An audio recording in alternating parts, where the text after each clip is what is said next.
All right, let's get right into it. We're going to talk about one of the biggest, most frustrating mysteries out there for anyone who's ever tried to learn a language.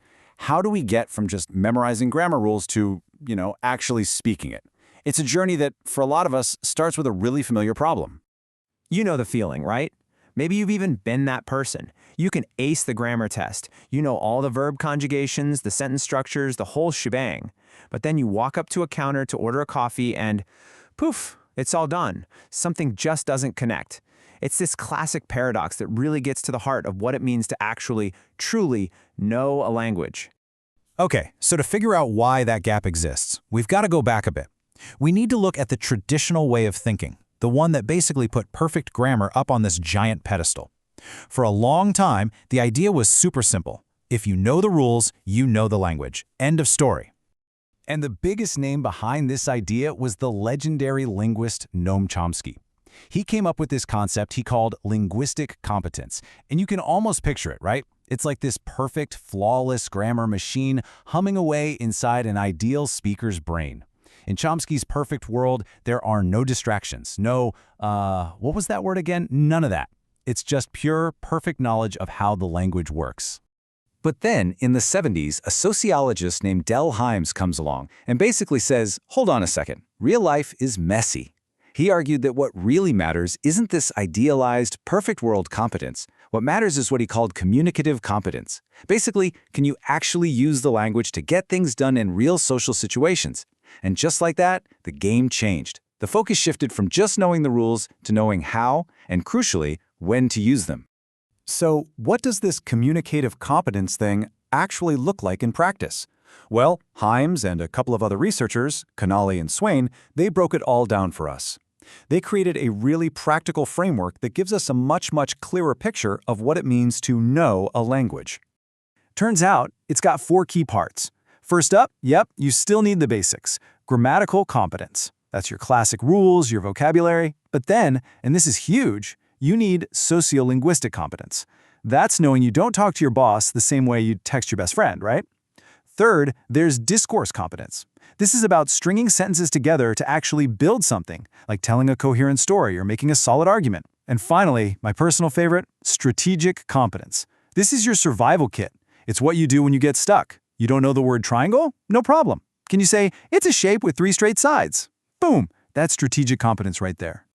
Now this was a massive leap forward. Suddenly we had a much better map of what we were even trying to learn. But that just led to the next big question, okay, so how do we learn it? How do we actually build these skills? And that's when a linguist named Stephen Krashen stepped onto the scene with a set of ideas that, well, they pretty much turned everything on its head. Okay, so Krashen's most famous and probably most controversial idea is this right here. He said that we have 2 totally separate, distinct ways of getting good at a language. On one hand, you have acquisition. This is subconscious, it's just picking it up, kind of like how a kid learns to talk. It just feels natural. On the other hand, you have learning.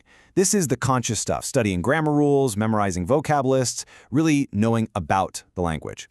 And here's the kicker, Krashen's big claim was that these 2 things are completely separate roads, and that conscious learning can never turn into subconscious acquisition.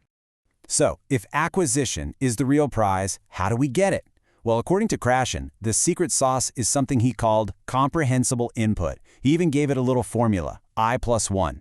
Think of it this way, I is everything you already understand in a language. The +1 is the new stuff that's just one tiny step beyond what you know.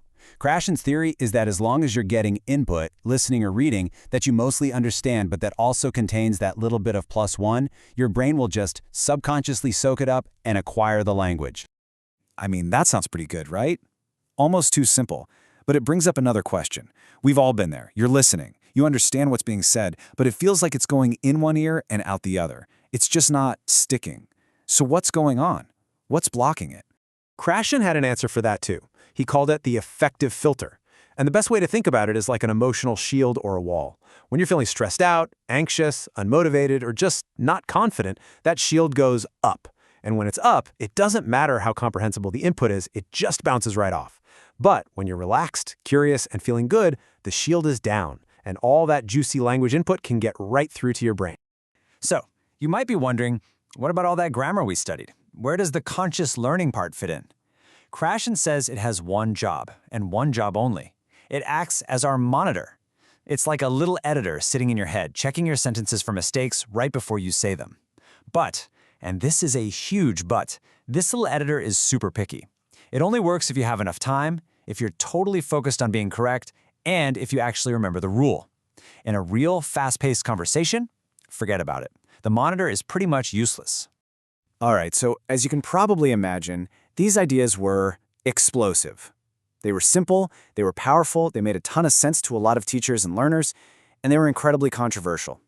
The academic world really pushed back, and it kicked off this huge debate that honestly is still going on today.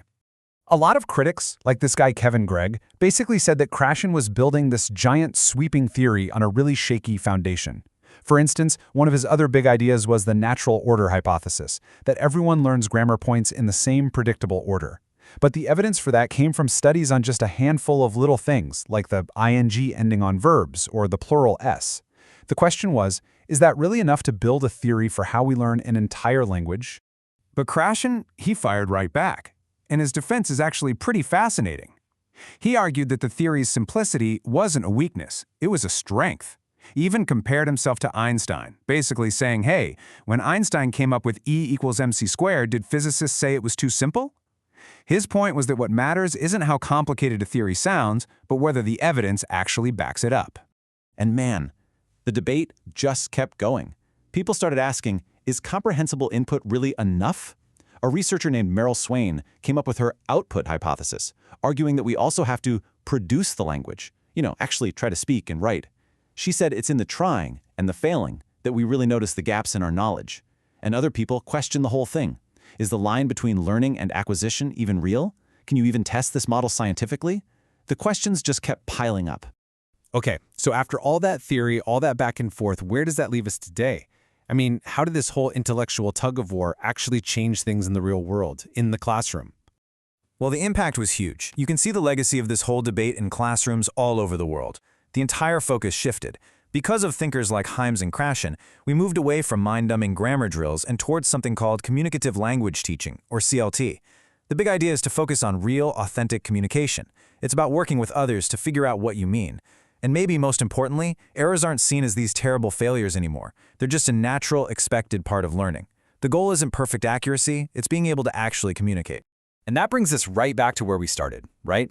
That person struggling to order a coffee. This whole journey from Chomsky's perfect speaker in a vacuum to today's focus on messy, real-world communication, it totally reframes the entire goal. It suggests that maybe, just maybe, fluency isn't about having a perfect grammar machine in your head. Maybe it's about having the tools you need to connect with another person. And that kind of leaves us with one last question to chew on. If that's the case, what does being perfect at a language even mean?